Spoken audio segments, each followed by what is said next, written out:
ગુજરાતમાં જે જરૂરિયાતમંદ માટે રોજગારી મળે અને એની ગેરંટી સાથે કોંગ્રેસની સરકાર જ્યારે કેન્દ્રમાં હતી ત્યારે મનરેગાનો કાયદો લાવીને લોકોને પૂરી રાહત મળે એ માટેની ચિંતા કરી હતી.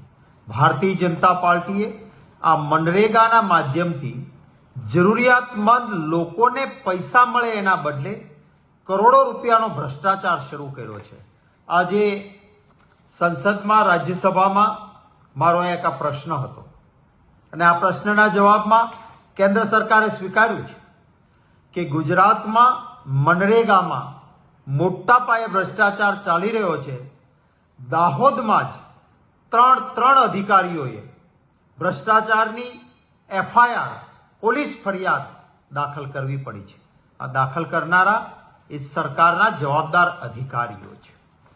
મારા આ પ્રશ્નના જવાબમાં કેન્દ્ર સરકારે એ પણ સ્વીકાર્યું છે કે એટલો મોટો ભ્રષ્ટાચાર હોવાના કારણે 10 ટીમો બનાવીને આની તપાસ ચાલી રહી છે. ત્યારે હું આશા રાખું છું કે ભ્રષ્ટ શાસન લીફાફોફી ના કરે અને કડકમાં કડક પગલાઓ આ ભ્રષ્ટાચારીઓ સામે લેવાવા જોઈએ. કારણ કે ગરીબના અધિકારના રૂપિયા જો આ રીતે ખવાઈ જાય, દાહોદમાં સ્પષ્ટ રીતે જે આજે ગુજરાત સરકારમાં મંત્રી તરીકે બચુભાઈ ખાબડ બેઠા છે, એમના નામનું ખેતર છે, એમના નામની જમીન છે. એ પોતાના નામની જમીનમાં બંધ બને, નહેર બને, બંધ બન્યો પાણી રોકાણ હોય ત્યાં વૃક્ષારોપણ થાય, પાછું રિનોવેશન થાય.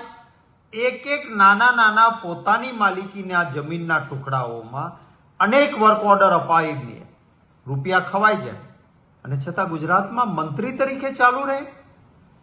માનનીય મુખ્યમંત્રી શ્રી, આ શું કરો છો તમે? કેવા પ્રકારની આ પદ્ધતિ છે? મનરેગાનો કાયદો સ્પષ્ટ છે. એની સ્કેડ્યુલ 1 માં સ્પષ્ટ રીતે લખાયું છે કે કદાચ કોઈ પ્રાઇવેટ જમીનમાં નાનું કામ કરવાનું હોય તો એ વ્યક્તિ એસસી એસટી અથવા નાનો સીમાંત ખેડૂત હોવો જોઈએ. એ માણસ પોતે પણ જોબ કાર્ડ ધરાવતો એક શ્રમિક તરીકે કામ કરતો હોવો જોઈએ. આમાંનું કોઈ પાલન નથી થયું. મંત્રીશ્રીના બે દીકરાઓ મટીરિયલ સપ્લાયના નામે કરોડો રૂપિયા ખવાતા હોય, જીએસટી પણ ન ભરાતું હોય, શું આની તપાસ નહીં કરવાની? શું આ ભારતીય જનતા પાર્ટીનો ભ્રષ્ટાચારનો પરવાનો છે? થોડા દિવસ પહેલા, હજી 2 કે 3 દિવસ પહેલા જાંબુઘોડાનો મારો પ્રશ્ન હતો.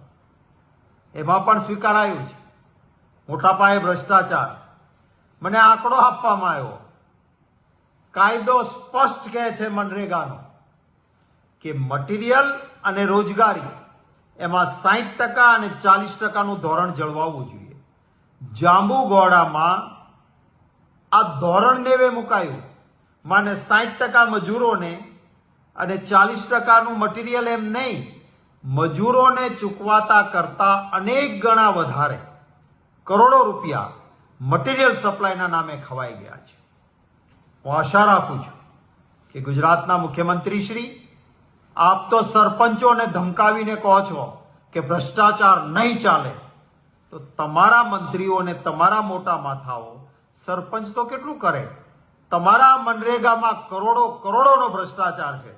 કડક હાથે આનાથી કામ લેવામાં આવે એવી માંગણી કરું છું.